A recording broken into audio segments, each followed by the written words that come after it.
సుదీర్ఘ రాజకీయ అనుభవం ఉంది. ఈ దేశ చరిత్రలో ఇంత తక్కువ సమయంలో ఇన్ని హామీలు నెరవేర్చిన ఉన్నారు ఎవరన్నా? మరి కొద్దిగా ఆలోచన చేయాలి. మీరు 10 ఏళ్ళుండి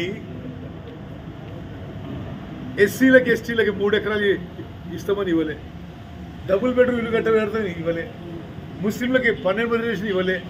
10 ఏళ్ల పాటు మీరు ఉండి మీరు చెప్పిన మెయిన్ హామీలు ఏం నెరవేర్చకుండా మీరు అందరూ అట్నే ఉంటే అనుకుంటున్నారు. లేదు, మేము 100 రోజుల లోపల 5 హామీలు నెరవేర్చినాం. ఇప్పుడు మోడల్ కోడ్ ఆఫ్ కండక్ట్ ఉంది, అయిపోగానే తద్వి కూడా అమలు చేస్తాం. కేసీఆర్ పర్యటన ప్రభావంగానే నాగార్జున సాగర్ ఎడమ కాలువ నీళ్లు మంచినీటి కోసం మీరు షెడ్యూల్ కనుక్కోండి. అంతకుముందే ఈ షెడ్యూల్ ప్రకారం నీటి విడుదల ప్లాన్ అయి ఉంది. ఇప్పుడు కేసీఆర్ యొక్క ఇరిగేషన్ మీద ఆయన ఎక్స్పర్టు, ప్లానింగ్ మీద ఆయన ఎక్స్పర్టు, పంటల మీద ఆయన ఎక్స్పర్టు.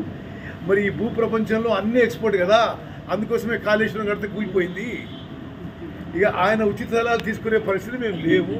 మేము ఎక్స్పర్ట్స్ నిష్ణాతులతో పరిశీలన చేసి ముఖ్యమంత్రి గారి నాయకత్వంలో రాష్ట్ర క్యాబినెట్ మరి సమిష్టి నిర్ణయాలు తీసుకొని రాష్ట్ర ప్రజలకు మేలు చేయబోతున్నాం. కొద్దిగా తోటతో శరం కరువు అనాలి. ఎందుకంటే అరే మీరు రాజకీయ ప్రత్యర్థుల మీద రకరకాలుగా మీరు ఇది ఫోన్ ట్యాపింగ్ ఉపయోగించి రాజకీయ ప్రత్యర్థులే కాదు బిజినెస్ మీద ఉపయోగించి బిజినెస్ మ్యాన్ మీద బ్లాక్మెయిల్ చేసి వసూలు చేసుకుంటారు. సినిమా స్టార్ల మీద ఫోన్ ట్యాపింగ్ చేసిండ్రు. అసలు పూర్తిగా కేసీఆర్ అప్పుడున్న అధికారుల వాళ్ళు తెలంగాణ ప్రజలకి బహిరంగ క్షమాపణ చెప్పాలి. ఇక పనిష్మెంట్ ఎట్లా ఉంటుంది, చట్టం తన పని తను చేసుకోపోతుంది.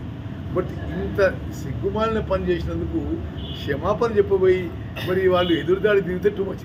అప్పుడు కిరణ్ కుమార్ రెడ్డి ఫోన్ ట్యాపింగ్ చేసిన అసందర్భమైన మాటలండి.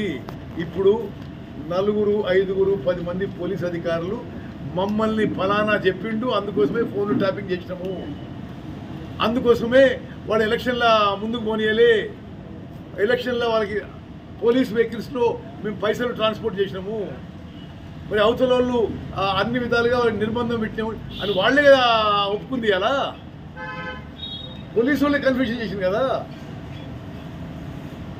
మరి ఇక ముందు కూడా చూడండి మీరు ఏమవుతుందో. ఆయన ఏం మాట్లాడుతున్నారో ఆయనకే తెలియదు. హైదరాబాద్ నగర వాసులకి 24 గంటలు పుష్కలంగా మంచినీరు మా ప్రభుత్వం అందిస్తున్నది. ఓకే.